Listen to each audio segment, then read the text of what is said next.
My guest today is Richard Maxwell, a Grammy-nominated music educator who runs the Creative Musical Arts and Science program over at Arcadia High School here in the Scottsdale Unified School System. In this first part of this two-part episode, you can hear in Richard's voice how honored he is to be able to do what he's doing. He pays so much respect to his past instructors and musical friends and mentors, and you'll understand why he's brought all of this passion along with his technological expertise to create such a creative program here at Arcadia High School. The program that Richard has put together consists of sound recording rooms that are running Pro Tools.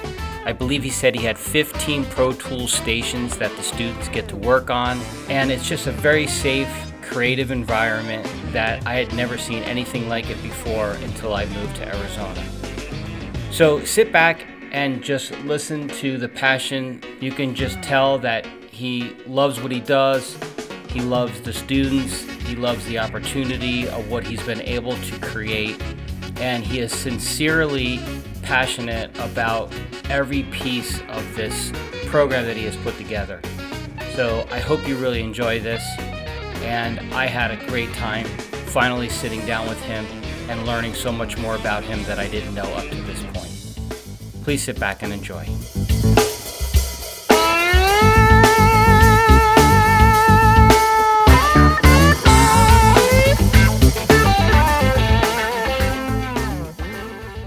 Hey, Richard. Great to have you, man. I'm glad you could come on the show. And as you know, I'm a huge fan. And when I reached out, I figured, while we're all in this COVID-19 thing, you aren't quite as busy as you usually are. So I'm glad I was able to get you in here.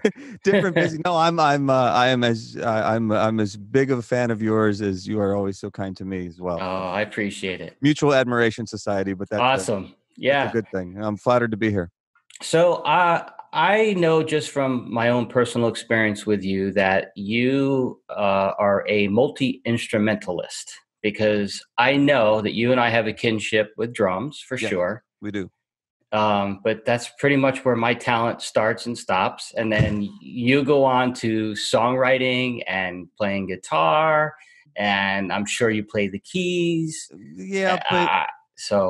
Yeah, but to be fair, the skill you have in like your little finger in drums eclipses my entire rhythmic independence and abilities beyond belief. No, that you talk about being too kind. That's too kind, right? Well, no, I mean, you are a masterful musician in your own right. Absolutely. Well, thank you. A jack of all trades, master of none in some ways. But I think that, for what it's worth, the multi-instrumentalist thing is partially due to the control freak nature of my personality. I think I've had time to analyze this over the years, and some of it I'd like to be able to sort of be like, yes, I love playing all these instruments, and I do, but some of it is because somewhere along the line it was hard to find people that I felt like I could say, hey, let's do it this way, and some of that was because I was I was really difficult to work with, I think, myself. So I started just kind of trying to figure out ways to do it on my own. On the other hand, you do learn a lot when you explore other instruments. So like there's a lot of instruments that I will pick up and play badly just for the sort of joy of seeing what it does. But I like that. I think musically there's something about process for me. I'm at an age where there's a lot of what ifs in my life and in my career musically. Mm-hmm. So now, it's interesting because like, I think you're at a point in your 30s where you like all of those things are sort of like, oh man, if only I had.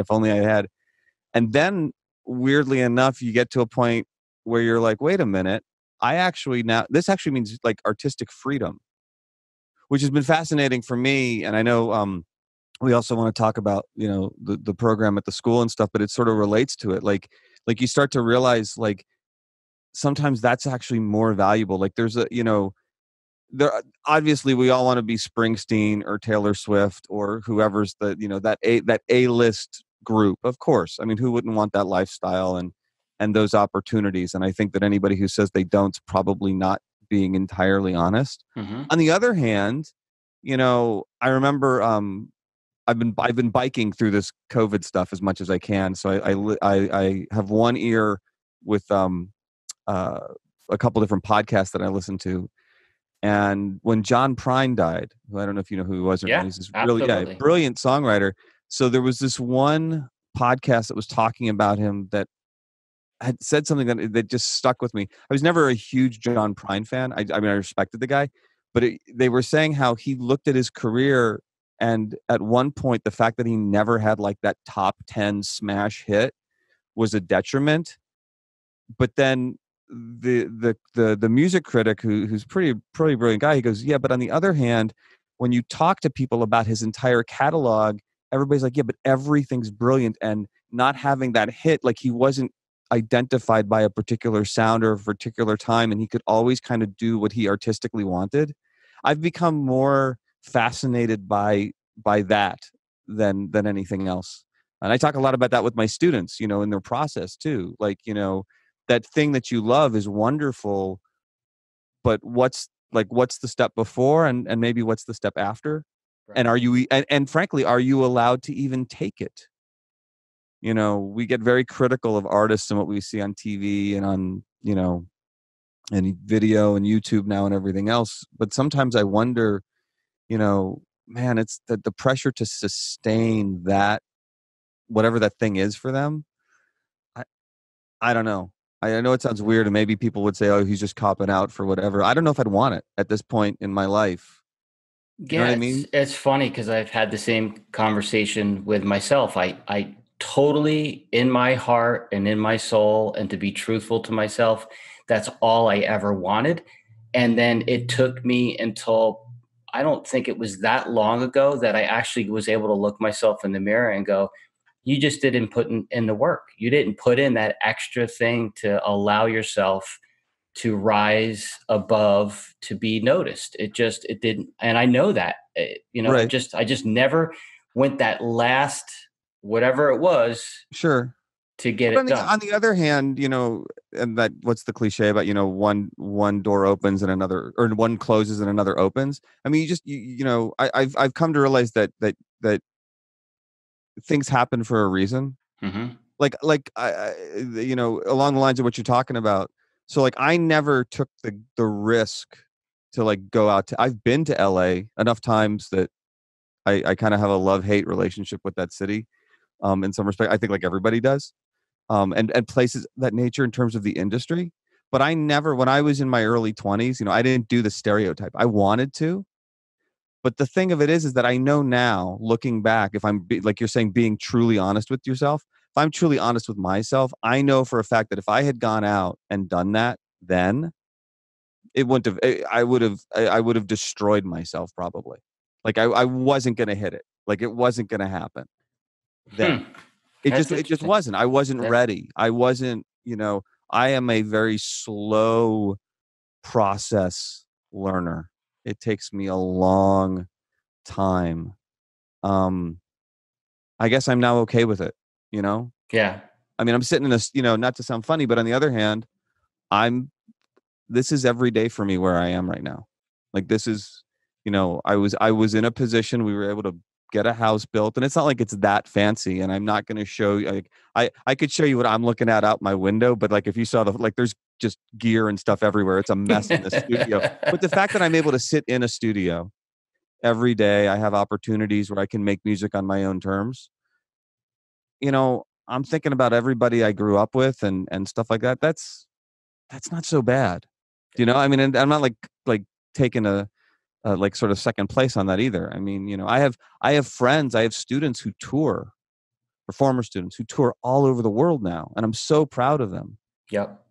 But it's brutal. I mean, it's just. I mean, and not even. I'm not even talking about like the COVID stuff. I mean, just that lifestyle in general, and trying to maintain that. I mean, I did some of that, like 100 years ago. But it's I guess maybe I feel lucky we live in a time where I can feel fulfilled in some ways. Yep. Yeah, and it's so funny because the last guest that I had on, We actually talked for 2.5 hours, and I won't do that to you. And I'm going to actually blame it on him because he's such a great storyteller. But I had Nate Morton on, who's the drummer for The Voice, Okay. and him and I have become good friends over the past few years. And we went through his early childhood, then going to engineering school of all things, Sure. and quitting it because he knew it wasn't in his heart. Going to Berkeley, and then the connection that I'm making here with you talking about LA is he said that I knew I had to go where the gigs were of the caliber that I wanted. I could have stayed in Boston, but I wanted to play on like a hit TV show, or I wanted to tour with Sure. the best of the best. And so he said, I just knew that that's the only move that I had. But the two things that he points out, the two biggest decisions he's ever made in his life, even to this day, was number one, going to Berkeley, and number two, going to LA. And without those combination of those two things, he wouldn't be where he is today. Sure. Sure. Which So totally makes sense. yeah, Which totally makes sense. And for everybody, and you got to find your place in it. Um, I don't, who knows? I mean, we're not that old. You never know. Well, I mean, and the industry is different now. And there's, I mean, because I work with a lot of teenagers and a lot of 20 somethings, yep, and they're wonderful.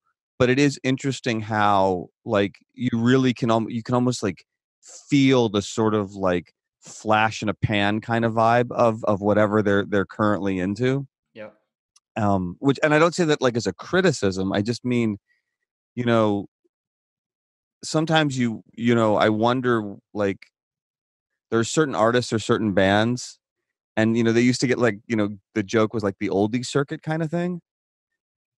But at the same time, you look at what those musicians are doing, and there's something about the fact that they're playing like I feel like that's even with all the technology, and I am a technology guy. Let's not kid ourselves. right, At the end of the day, it can't be about the technology, and I feel like there's something, like, and I know they have all kinds of ups and downs with personnel and issues of personality, but like Journey, of all the, sort of like stereotypical cliche kind of bands in a way.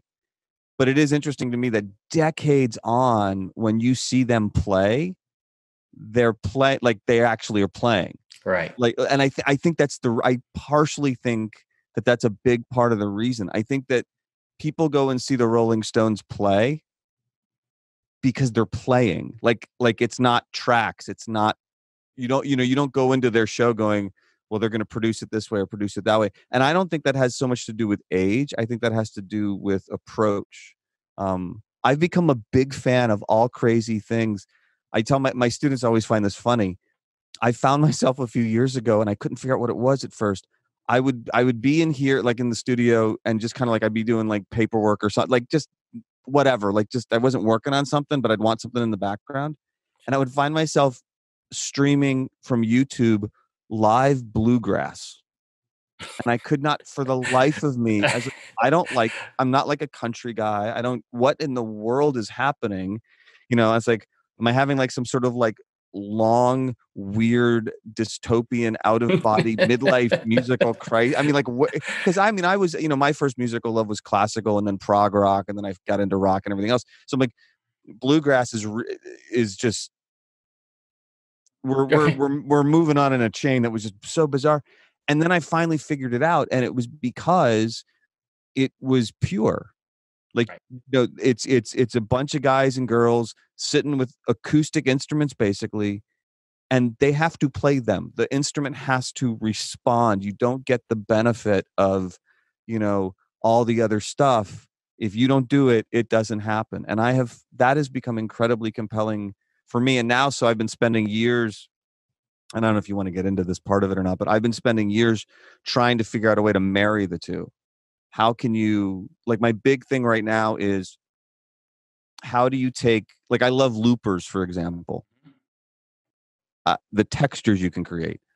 I really dislike the lack of in the moment control you have, though, with a looper, because once you do a loop, you're basically stuck with it. right. you can stop it, you can start it and but in real time, like I want to sit down like when you sit down behind a kit, I want the hi-hat to respond as I'm playing it, not in some prefabricated way that I can no longer alter in any way. So I've been working on trying to figure out a way to play with all the layers, but have them respond to me like I was sitting down behind the kit and doing it organically, or at a piano, or on a guitar, or just a kazoo. I don't care what the instrument is, but the idea that it responds immediately.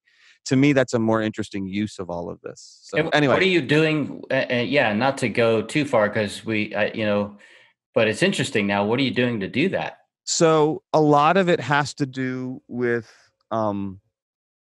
figuring out ways to like what makes up the layer that you need. Do you know what I mean? So like a loop, for me, when I was like, there's people that are brilliant at it. I mean, and that's the other thing too. Ed Sheeran is a brilliant songwriter. He is gifted on so many levels, and he's kind of perfected the looping thing. Tash Sultana, I don't know if you know who she is or not. I You should don't. definitely look her up. She is, Okay. oh my gosh, she is about the most organic looper I've ever seen in my life. To the point where you can tell that something glitched or made a mistake. Uh-huh. And it's like it doesn't stop. She's so in the moment about the music she's making, and it's just freaking brilliant. It's unbelievable. But the point is that you start to look at all these textures and you start to see some commonalities. And then, funny enough, I started looking at, well, what do I really need? Like when a singer songwriter starts a loop performance, a lot of times they start with like a drum beat kind of thing, right? Right. And they've got their acoustic guitar and they're doing all kinds of stuff. And there's nothing. I mean, it's cool, but then it's like, well, what is that really about? And so I had gotten really heavy into Mumford and Sons of all things, Mm-hmm. and I'm watching Marcus Mumford, especially when it's just the four guys. Sorry, four guys. And and he's doing, and he's just got that kick drum, and he's got that weird little pedal mechanism for the tambourine. But it's essentially he's doing all that momentum off of a kick drum. Right. And because it's so well played organically, you can hear the rest of the drum kit, but you don't actually need it. I know for a fact that you in studio work, because you and I've talked about this, you have a less is more kind of approach. You don't have to, you know, don't get me wrong, we're all fans of Neil Peart. I mean, Yeah. God rest his soul, the man was a genius on so many levels, but we're not all going to be able to pull that off. Like, I mean, he could fill the space, and you didn't go, well, that was gratuitous. He's like the only drummer I think that could really get away with that consistently. Simon Phillips may be another one. Mm-hmm. But that's just my opinion. But my point being, what I've basically been doing is I'm looking at the layers of what can you actually do, and then essentially it's a variation on voice splitting. So if I take a tone and I branch it out and I noodle with it and essentially process it in a certain way, you don't necessarily know what it is that I'm playing from. But then it goes even further, and I promise we won't stay too long on this, but just because this is where my brain goes. Oh, that's So fine. I had developed this whole, and there's some video and stuff I'll send you some links and stuff, of early like prototypes of what I was doing. And it's fun. But first of all, it was a real pain to get a song prepped. Like the irony of the amount of time it would take me to get a song prepped so that it could feel natural and organic was just like killing me. Like it became so creatively. So I went back. I've gone back and I've redressed it. And the crazy thing is so I started looking at, instead of for the drum kit, I started looking at the relationship between the kick drum and the bass drum. And part of that was because at one point years ago, I had developed this really cool way to simulate what sounded like drums off of an acoustic guitar without having to play it as a loop. Like it was coming essentially off the strings, believe it or not. And it sounded really cool. And then I would do like some coffee house gigs or some, whatever, some small shows and things, theater kind of gigs and stuff. Right. And I realized that people, like, if they knew what I was doing, they'd be all over it. But just as a listener, it was like, oh yeah, he's got backing tracks. I'm like, no, wait, you've missed the whole point. And then I realized, and then you like, and I know, you perform all the time. you can't really blame your audience if they don't get what you're doing.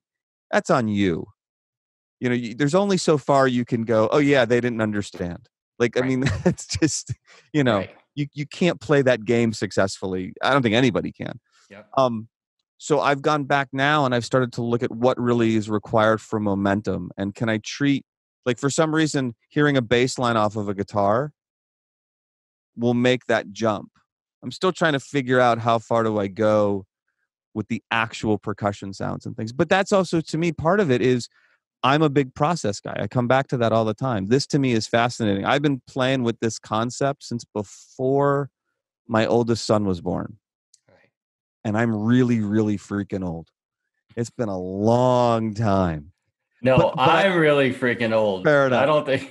Fair enough. No, you're not. And it's just a number anyway, even if you were, and even if I was. No, but seriously, to me, it's the process. I think that's the fascinating part. I'm reminded, Mick Jagger has been asked how many times how do you write a hit song?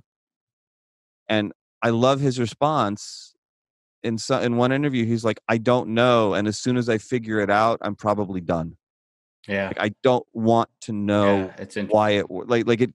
it kind of ruins the magic of it. Right. I think there's great merit in, I think art in all of its forms, and for me, it's music, is its own kind of like its own living, breathing entity, Yep. and you communicate with it.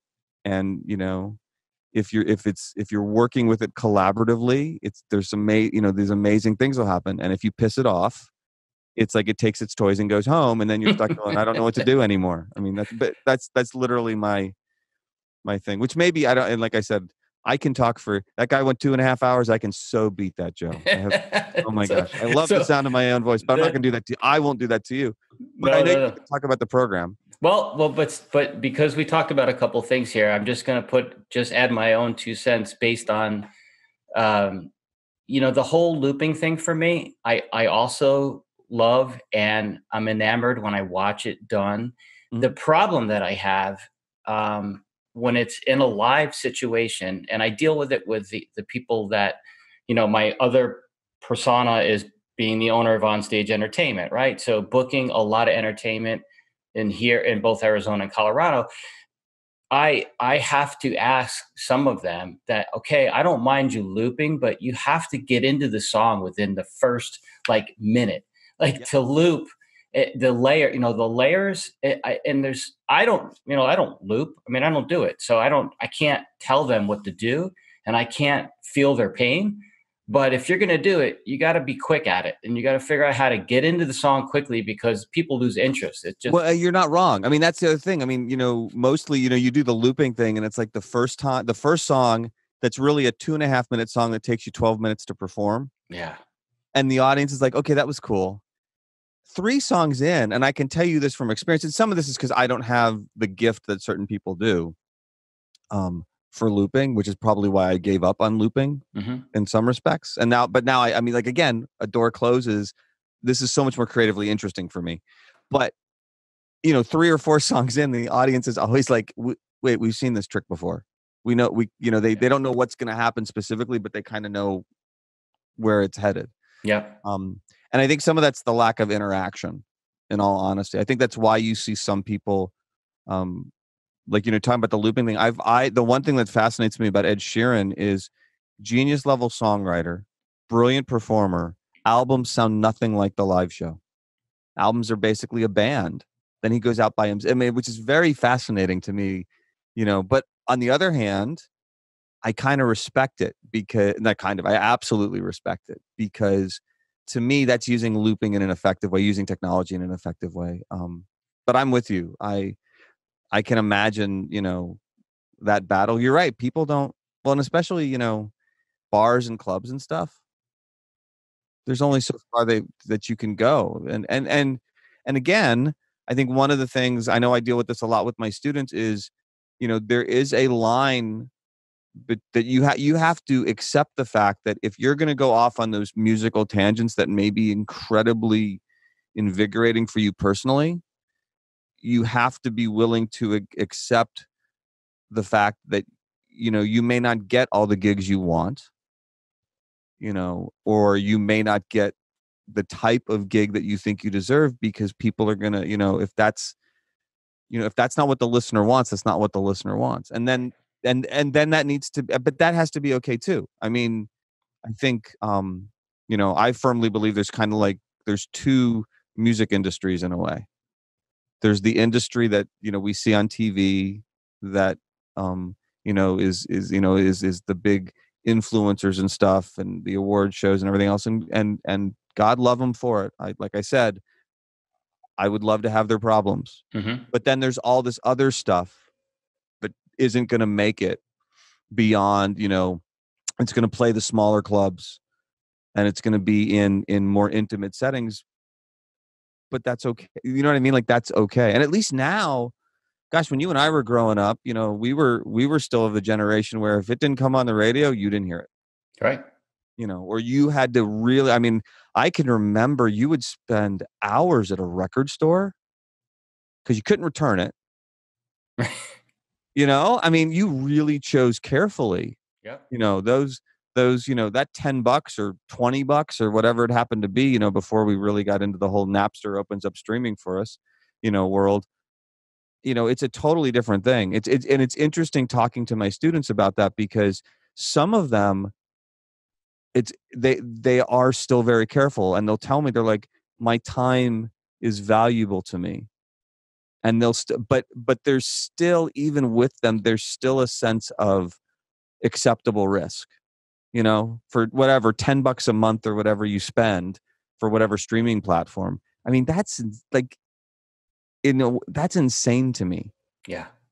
I mean, that you can get pretty much every recording that exists for $10 a month. Yep. Which then also begs the question: is it worth being worried about signing the big record deal anyway? Because you're probably not going to make any money for it anyway. Maybe just go make what your heart wants you to make artistically. 50% of not much. Okay. Yep. You weren't getting that much in the first place. But. And it's for them, for all of us these days with the streaming part of it. It's like drinking water through a fire hose when it comes to the amount of content you can actually take in. Yep. Where you and I are talking, it's like, you go to the you mowed 4 lawns, you have $10 to go buy the one album that you've been waiting to get. Exactly. And, it's just, exactly. But it made it so much more, I cannot remember buying an album and not sitting down and listening to it track for track multiple times, all the way through, reading all the liner notes, exactly, knowing everybody who played on it, yep.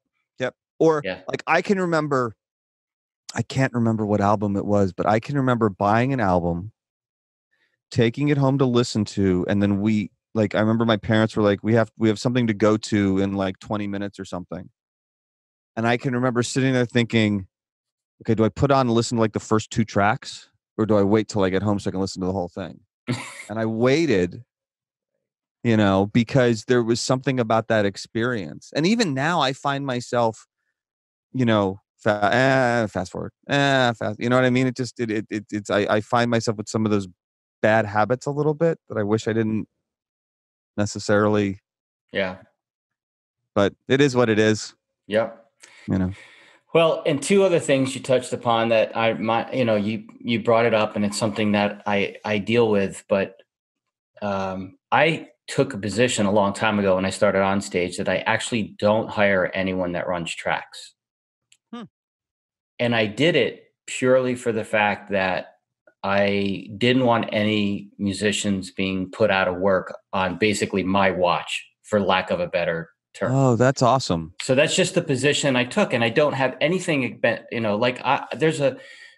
had a corporate gig. So when I say that, it's really like the local type stuff. So I'm not going to put a single guy in a resort and put a bass player and drummer out of work because he walks in with bass and drums on tracks and backup vocals, and these other people are sitting home and not working. But the caveat with that is, there's a corporate band that I hired out of Montreal, Canada, who had amazing tracks that they had built from scratch for themselves. Now, the difference between them is that every single track that they had, there was literally an instrument on stage playing it. So all it was for the thickness of the sound. Sure, sure, There right, was literally not one sound on those tracks that did not exist as a human being on the stage. right. See, and I think that you're hitting on something to me that's really important, which is intent. Like, I think that gets lost in all of this because we're so caught up in the spectacle Yeah. or the sound. I was just at a wedding not too long ago for one of my nephews, and it was interesting because the band was they were good. This was back in Ohio where I grew up, but it was lots of tracks, and it was interesting the way I'm sitting there picking the thing apart because that's where my head goes. But the rest of my family is just enjoying the sound, almost to the point where, like, I've seen DJs lately do a thing. Oh, sorry, my son's coming in to interrupt here for a second. That's I'll have to totally sit down and fine. apologize.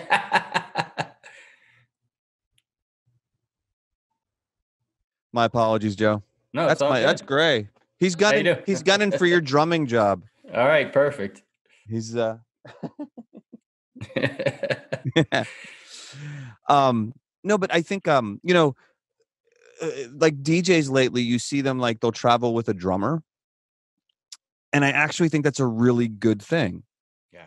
It is a little bit in the other direction because I respect that decision you've made, and I did not realize it. That's awesome, and I think the world of professional musicians would be better off if more of the owners of these companies, such as yourself, took a stance like you do. Um, but on the other hand, you come from this as a player. So you have I think some of this is that battle. You know what you understand on a different level.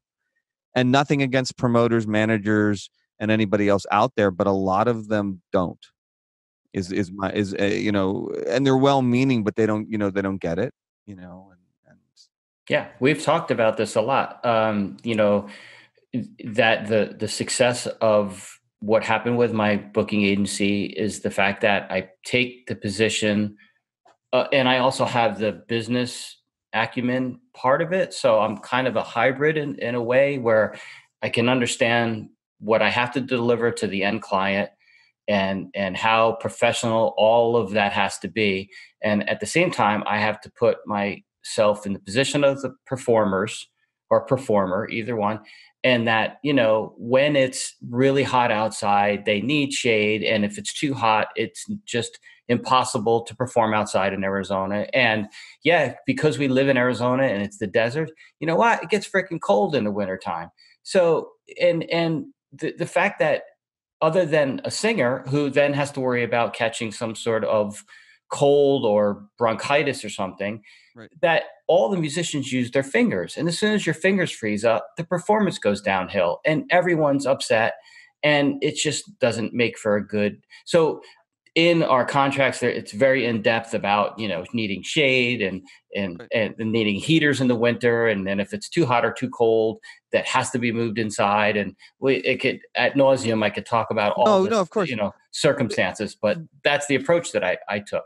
But it's interesting too, because like as you're describing all this, I keep coming to the word legacy, like your own sort of personal legacy and all of this, like and I've known you now for years, so I feel like I can say this maybe with a little bit of insight. Like I know you to be the kind, like, you need to be able to sleep at night. Like, do you know what I mean? But that's important. Like I know that, some of that's just because you couldn't send somebody on a gig that you yourself wouldn't feel comfortable taking, which I think is important because again, I think, again, I deal with a lot of younger musicians, a lot of teenagers, a lot of 20 somethings with the college stuff folks that I work with too. And, you do have to kind of be aware, the pay to play thing that goes on a lot. And I see a lot of younger musicians that get really excited. Oh, we're going to get this gig at blah, blah, blah, blah, blah place. I'm like, that's awesome. Can you buy a ticket? Because we have to sell 200 of them Yeah. to get the Yeah. opening spot. And I'm thinking to myself, I get it. I mean, I understand there are costs and everybody needs to be able to make a living and provide for themselves and their families. And I really do understand that, but it's, there's something off-putting about, like to me, I feel like art's disposable enough. Like it's treated almost like a fast food meal sometimes, Yeah. that going into that world, I don't know. I just feel like, one of the things I'm always telling kids is, you know, to me, and this has always been my approach. And if I ever decide that I want to get myself out of this studio environment here where I noodle around, which I might, in my midlife extended crisis of who knows what the heck's going on right now. I actually had plans and then the COVID thing kind of hit, but that's a separate conversation, I suppose. But no, but to think about, we look at gigs, I think, especially younger musicians, they look at gigs in this context of, I have to get the gig for the exposure and the quote fame, but I also equally need the money from the gig. And I think that that's in some ways the problem. Everybody's got to eat. Everybody needs to, I understand that, but I do think that when you can eliminate either one or the other from the equation, you actually give yourself more opportunities. Yeah. Like if you can, now I realize I'm in a very unique situation. I could take a gig or not just for the joy of the gig. And one of the reasons why I started to think about I should really start playing out again, just for my own sense of self and to noodle around with this not looping looper thing, to be perfectly honest with you, in front of people, Mhm. was because I realized I don't really care if I make any money doing a gig.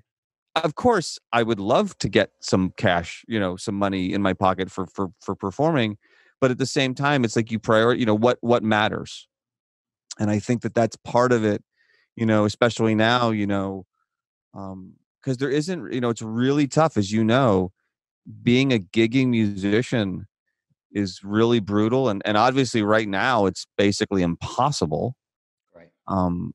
with the situation we're in. But I do think, like, it's funny, like I've had a lot of conversations with a lot of my students about the fact that, and just a lot of people in general, there are some, this is horrible right now. I mean, it is devastating.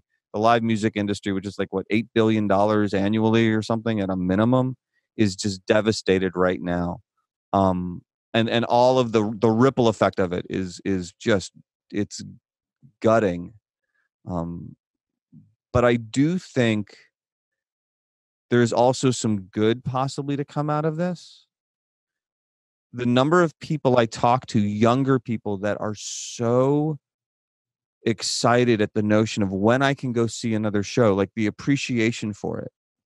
Like when you're younger and it's like you can go to any show you want anytime you want, basically, because you've got, all your income is basically disposable, and whatever else, and or even if it's not, but you can seriously prioritize it. You don't have to worry about house and car and blah blah blah and food. And I know some kids do. I'm speaking in generalities, but just in general. Yeah. Um, when that's been removed now, it is so interesting the number of conversations I've had with kids that are like, wow, I'm just so appreciative of when I'll be able to do that again. Or the realization that like, because we talk about it all the time in my classes, like, okay, you go to that show, I don't care what show it is, that person on stage, even if it's a soloist, isn't the only person involved in you seeing that show. They just aren't. There's no circumstance where it's just them.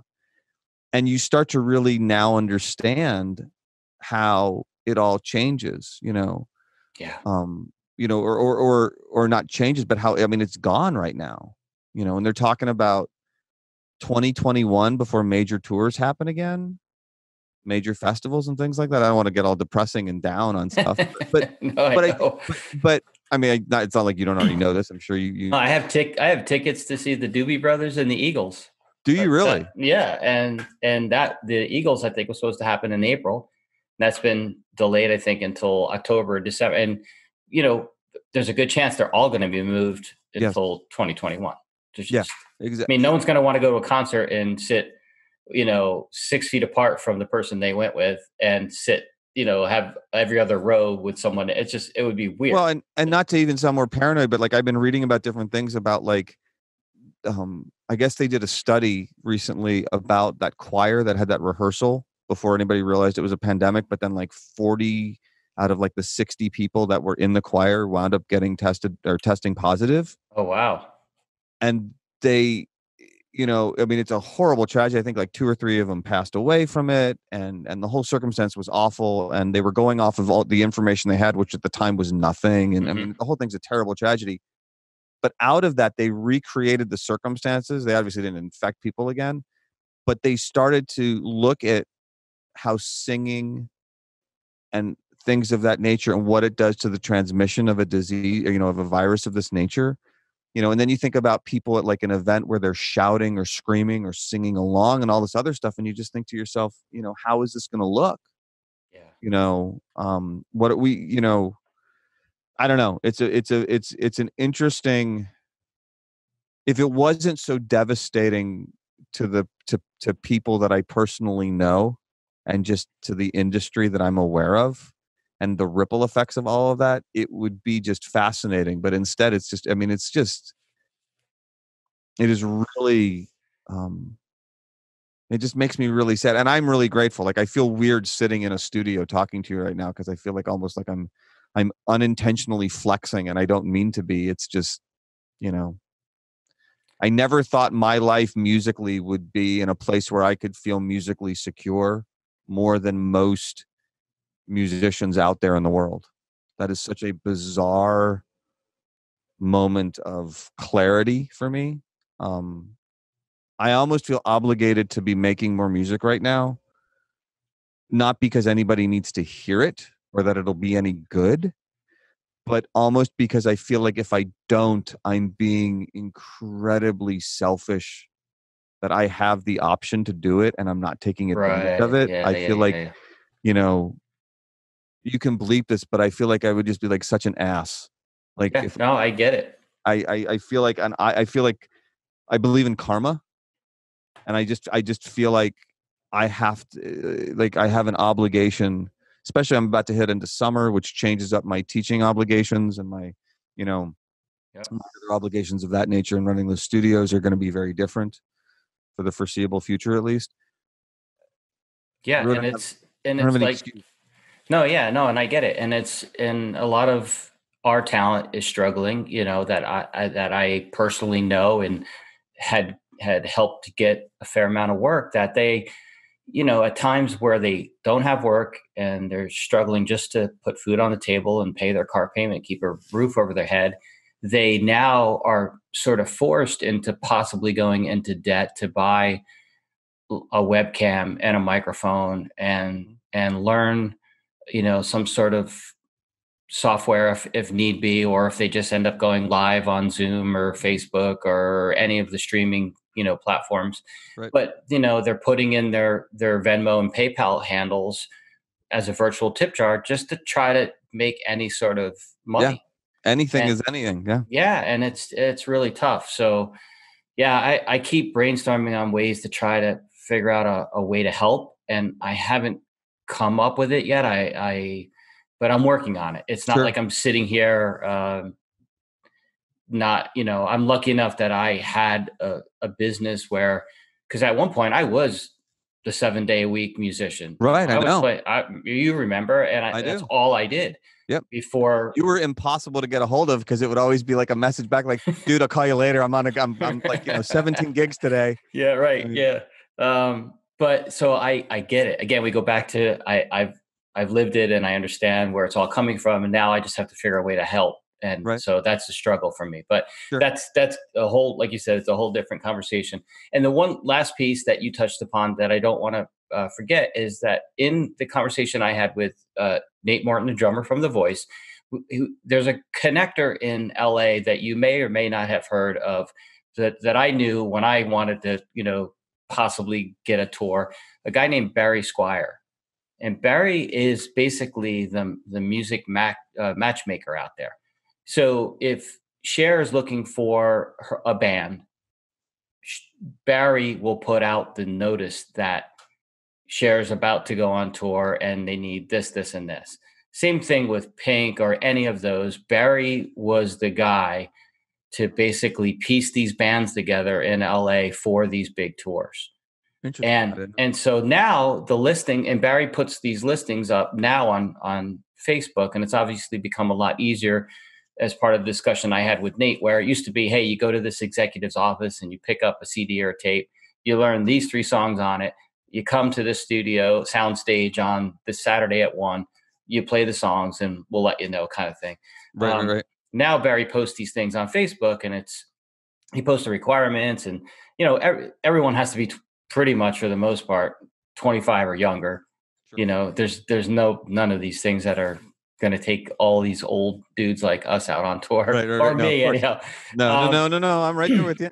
But the instead of it being the old style that you and I are used to, which is bass drums, maybe 2 guitars, keys, and a couple backup singers, or maybe a horn section. Now it's guitar, drums, and a multi-instrumentalist that knows Ableton. Yep. So it's that, and Barry and Nate were talking. They went to lunch a few weeks ago. There will always be a drummer, because the visual part of it of that makes it look like it's a band. So that one seat, thankfully has not been necessarily eliminated as much as the others. Sure. But it's just so weird. And Nate and I were talking. I was like, I mean, I don't know Ableton anywhere near that I could say I could do it to go get a gig, and neither does Nate. Mm-hmm. But that's the state of things right now. And then Nate's talking, and he's like, and if the band becomes, popular and there's more money in the budget, they don't turn around and then start adding bass and guitar and keys and stuff. They add more production. They add dancers. They whatever. It's so weird to me. Well, yeah, the idea of a show, it's different, That's why it still comes back to me of this idea of playing. Yeah. And I think that I don't know, like do you still sit down to play just for the joy of playing? I do here and there, but nowhere near as much as I should. Well, nobody ever does that as much as they should. Yeah, and it's like we played a gig last Wednesday, and we played out in the parking lot at an assisted living complex for cool. For the residents, because these elderly people had not been out of this place for the last 2 months or whatever. They're just going stir crazy. Sure. So there was 4 different jazz combos, and we were set up out in the parking lot where the people could come out on their balconies, and we played to them. How cool. Yeah, it was fun. And it was cool. And at the end, like, all the guys in the band are like, God, I so miss playing. Yeah. Like, the hell with practicing. I just want to play, because there's that interaction on stage, and anticipating where that other player is going to next, and just being able to interact and lock in with somebody. And because I left the gig going, God, I really got to practice. And everybody's like, no, we just got to play. It's more fun just playing. So yeah. Well, and I think there's something about that visceral live element. We it's funny when the COVID shutdown happened, it sort of sent obviously a lot of chaos into the whole educational system, especially into arts education, which, regardless of titles and everything else, I am basically running an arts program. Call it what you want, but it's an arts program. And it was interesting what wound up happening, very much unintentionally. I truly thought, I'm going to get all these kids that are just going to send me, here's this recording I worked on at home. Here's this and I've got a lot of those. I mean, and it's great. But a lot of them, first of all, you started to really see the demographic of the students and who had what available to them. Yeah. Lots of posturing in high school, certainly, about that. And that's fine. I mean, I don't begrudge the kids anything. And we've distributed gear as much as possible in that.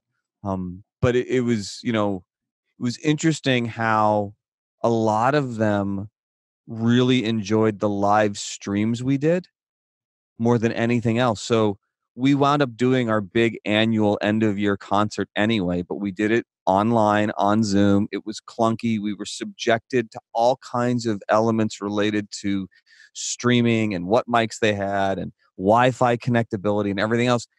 And yet, in the moment, the fact that it wasn't taped, that we, like I had some kids that played some sessions and we just kind of watched the sessions on the screen, which was still cool.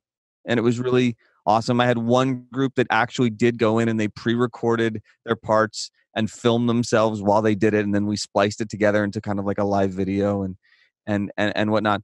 But most of it was a kid with their guitar or at their piano or whatever it happened to be singing. In some cases it was just through their phone.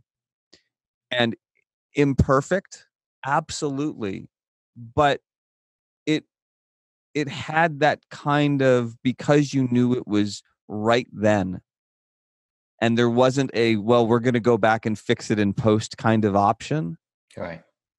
It was interesting that you still got a little bit of that same charge. I mean, it was different because obviously you don't get the, you don't hear the applause in the same way that you're hopefully getting. And there wasn't really production in terms of lights and stuff that we normally would do. But, because I asked a lot of them, should we be pre-recording this? And some of them were like, yeah, that would be better for me. But that was more because of nervousness that they always have had inherently. These are kids that don't like to get up on stage, even though they're wonderfully talented. They just maybe, at that age, they get freaked out by it or whatever. But the vast majority wanted it live and in the moment, warts and all. And I found that to be very fascinating. And cool. we wound up, we did a ton. I think we did like 7 or 8 live broadcasts. We're still doing them. We've done a bunch of podcasts, but it's been interesting watching the students, their response. And maybe it's not an entirely I don't think that I always look at my own students and I go, I probably shouldn't be lumping you in with every other teenager as like a generality, because they tend to have a little bit of a unique and for being honest, I probably do have a bit of an influence on their approach in that regard. Yeah. Hopefully in a good way. But I do think it's interesting, like what you're saying, that there's something about a live response, even if it's remote, even if it's from streaming, it still beats the just watching video. There's something, I don't know, organic and visceral about it.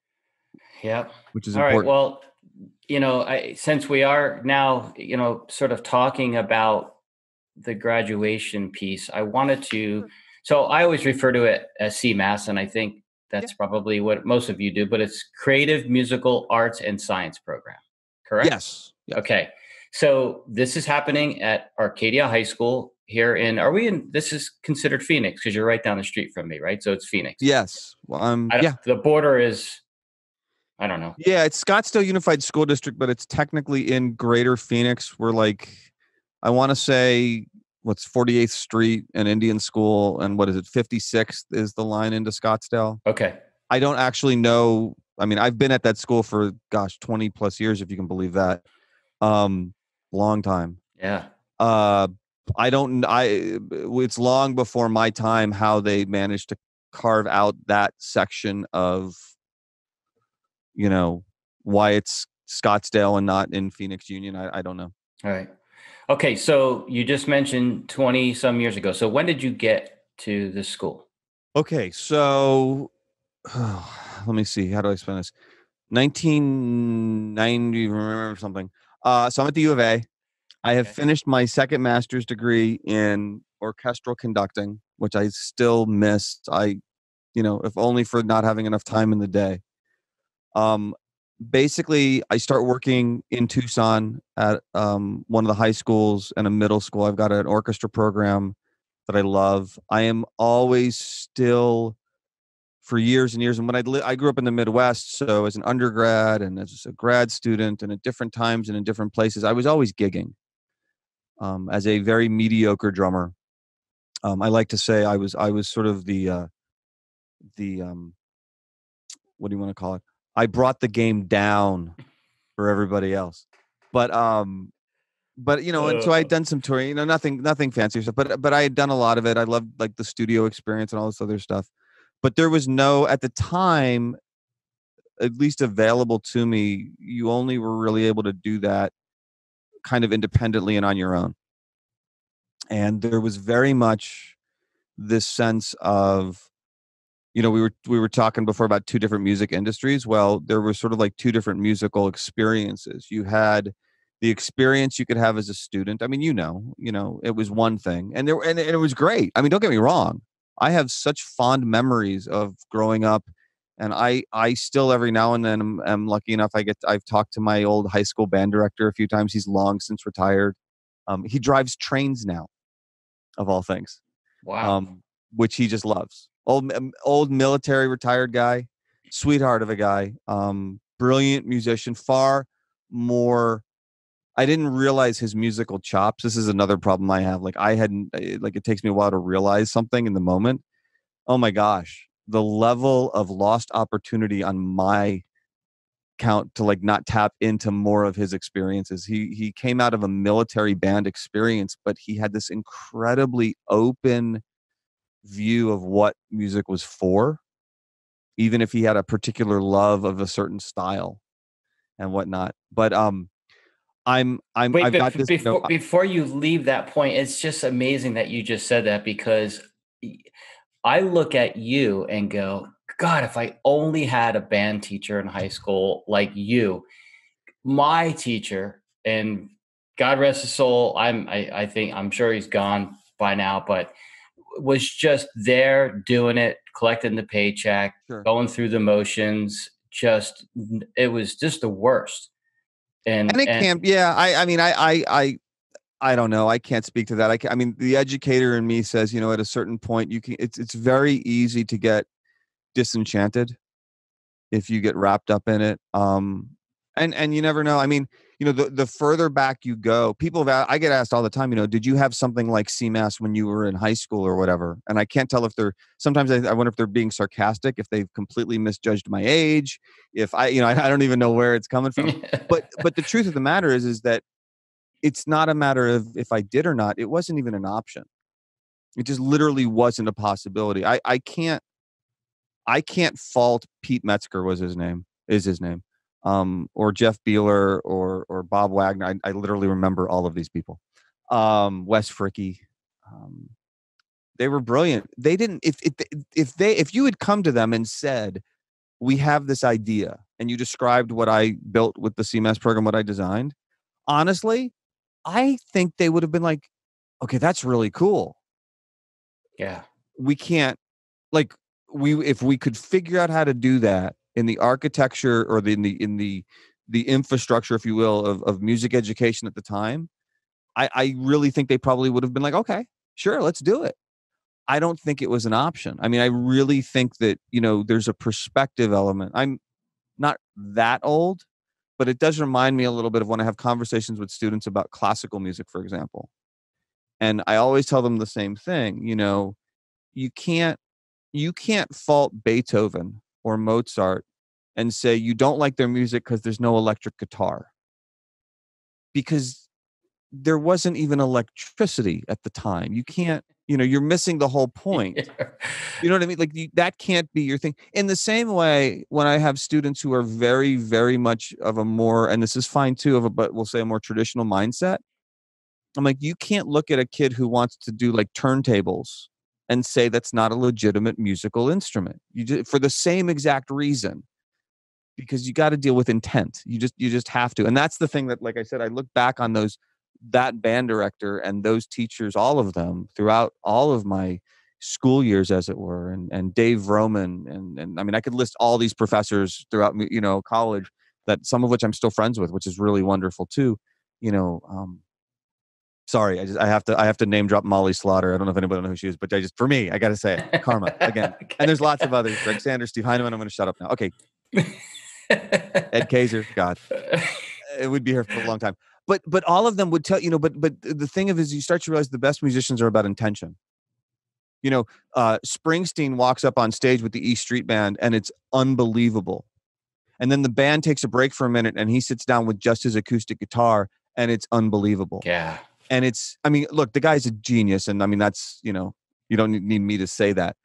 But I think the reason it works in both settings is because of his musical intentions. Yeah. It comes out different. Of course, it comes out differently when you have more people and you can interact. And again, we go back to that visceral thing, but it's about intent. And I think that's what I've carried with me from all of those people. Right. I go on in any case. So I go to Bradley University and become their first music composition and theory graduate ever out of that university. I don't know if that's like, I have two distinctions being at Bradley. One is I'm the first person ever to receive that degree from that institution, which I'm very proud of. And two, I was probably the most arrogant pain in the butt student that's ever been through there in the history of that university's music school. And it was a brilliant place. It was wonderful. They had an old Moog synthesizer that had been installed by Robert Moog himself. Wow. But it unfortunately didn't work. If I could go back now, no, you always say, if I knew then what I know now. But they allowed, they bought some equipment. We had an old Mac computer, and we were able to do some sequencing and learn and I just kind of got bit by the bug of it. I just found it so compelling and so interesting.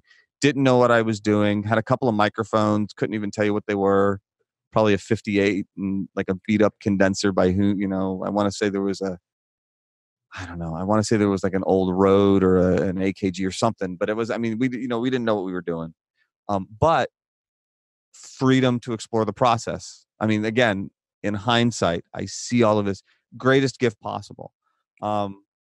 Graduate, don't know what I'm going to do. So the Youngstown State, I don't know if I'm going too far back. No, that's fine. No. So I'm going to, I go to university, it's Youngstown State University. Partially out of desperation, partially out of, I was wandering in sort of like the desert of my own immaturity and unawareness. I had this thought in my head that I was going to be the next Leonard Bernstein. Right. Not realizing that basically even the next Leonard Bernstein wasn't going to be the next Leonard Bernstein, because that world doesn't exist. And it wasn't like people weren't telling me that, but it doesn't, it just doesn't exist. And I wasn't that guy. That's, kind of like what you were talking about before, which I disagree with your assessment of your skill set, but we can have that conversation off air sometime. But no, but no seriousness. But I wasn't that guy. That's a reality. I wasn't that guy. But while I'm in Youngstown, Stephen Gage, who's another one of these sort of like aha moment people. I had done some conducting. I even put together for my senior recital at Bradley, I put together my own sort of like mini orchestra of friends just for the heck of it. And I seem to remember Dave Roman, who was head of the music department and the one of the main conductors there. I seem to remember him saying to me, we could have like helped you out with this. Like, you didn't have to like do it covertly or anything. He's a guy I really did not appreciate nearly as much as I should have at the time. Brilliant man, just brilliant, wonderful guy. But anyway, so Steve Gage basically goes, I've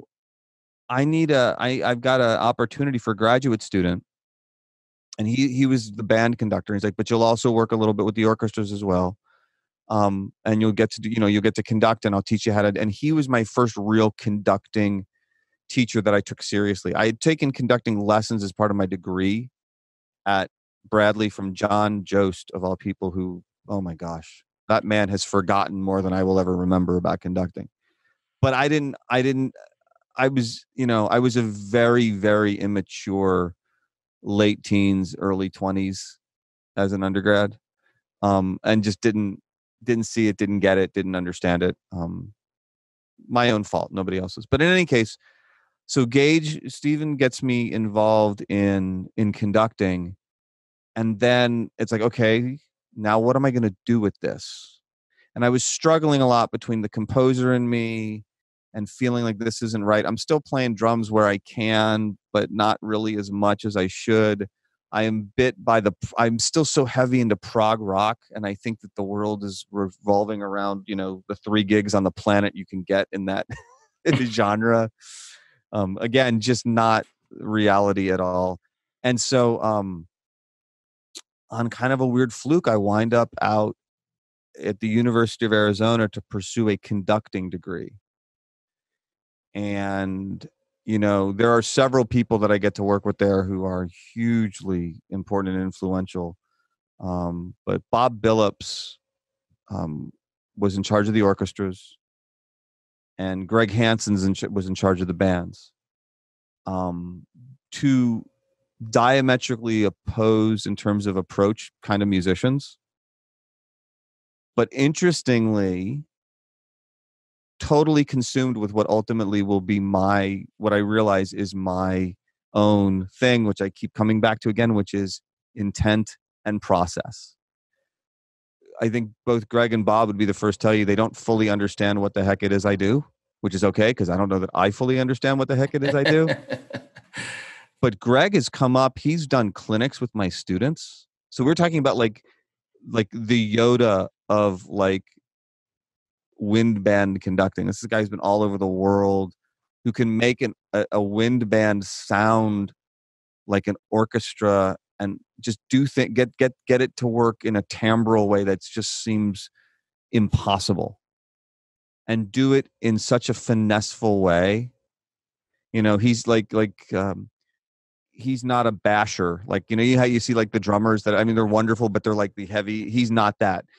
Greg was the guy that convinces you that, oh my gosh, it's like Jedi mind tricks with music. Like he could do it, but then but underneath it was his whole compelling thing about what serving the song. I mean, it's so much. He would never frame it in the context of being like a studio musician, but it's exactly what you have to be as a studio musician. Okay. What does the music require? And then he would basically move heaven and earth to get that sound to happen. I mean, a lot of my production technique weirdly stems from him, even though I don't think the man could point to a fader and tell you what it did to save his life. The only mics he knows are people named Michael. I mean, that's literally, I mean, he doesn't, but it was this is again, in hindsight, that kind of, what does the music need, that approach, that's impacted things. And that's impacted how I teach and why the program exists a lot. Greg, oddly, and I've told him this, I've talked about it, he kind of laughs me off, but he is one of the biggest influences on what I do, even though he himself doesn't write music and has never in his life really worked in anything in the world of pure commercial music or more what's called the more modern contemporary styles. And yet the connection is very directly there. It's not a false compliment to him at all, but that musical priority is so critical to everything. And the interesting thing, and his legacy, not mine, his legacy to me is, I see it universally in my most successful graduates. They have the same thing. That has become so fascinating to me. The other guy I do have to mention, just in my journey to making the program, was the other conductor, Robert Billups. Bob, he wasn't sloppy, but Bob was like, you could see, like I remember I would get to sit where most people couldn't. So I wasn't in the ensemble usually. I was learning to conduct. So I would get to sit and watch him from like the back or sit amongst the ensemble, and I could just see what he was doing. And this was the other thing that has stayed with me so much.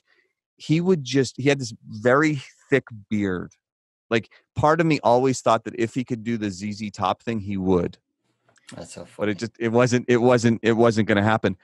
But when he would get in front of an ensemble, especially an orchestra, and I took this with me as I went on into education too, in that part of my musical world, could never do it the way he did, but he would light up. Like, you could literally see us, and it would be this huge beaming smile of, you just had to, like, even if you were playing some dark, moody, symphony by, some very depressed Russian, whatever,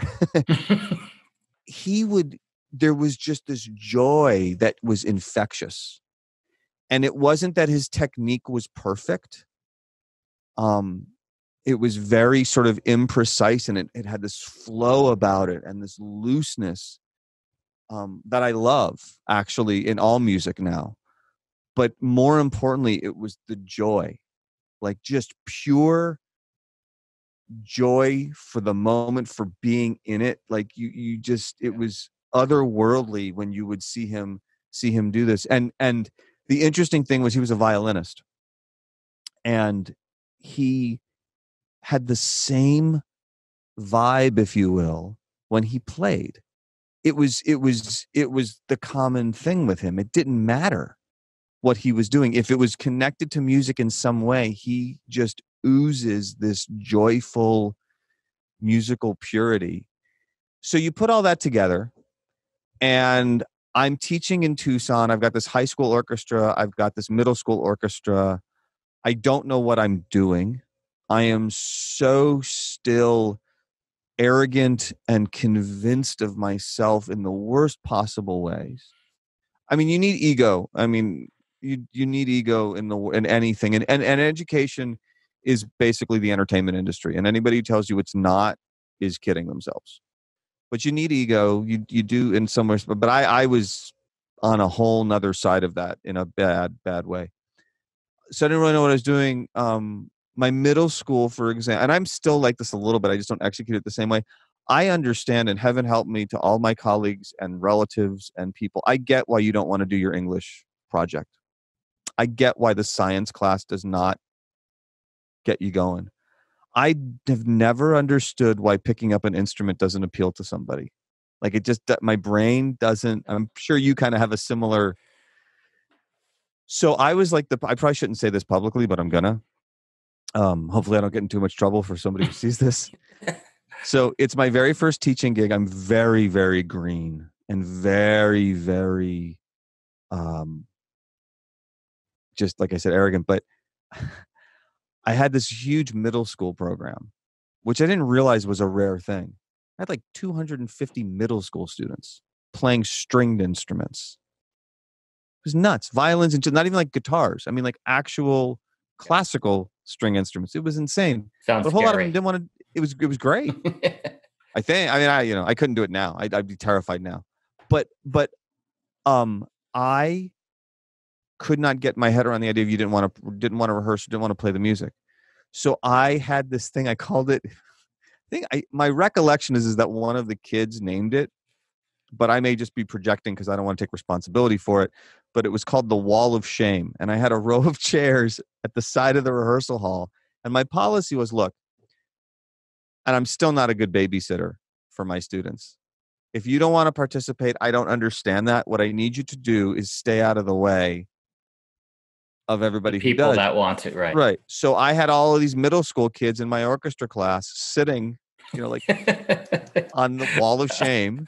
And my rule was don't interrupt the other kids that were out here. And it just got it was absurd. It was bad. It was terrible. And I don't have a Wall of Shame now. I've been told since that you're not supposed to do that somewhere.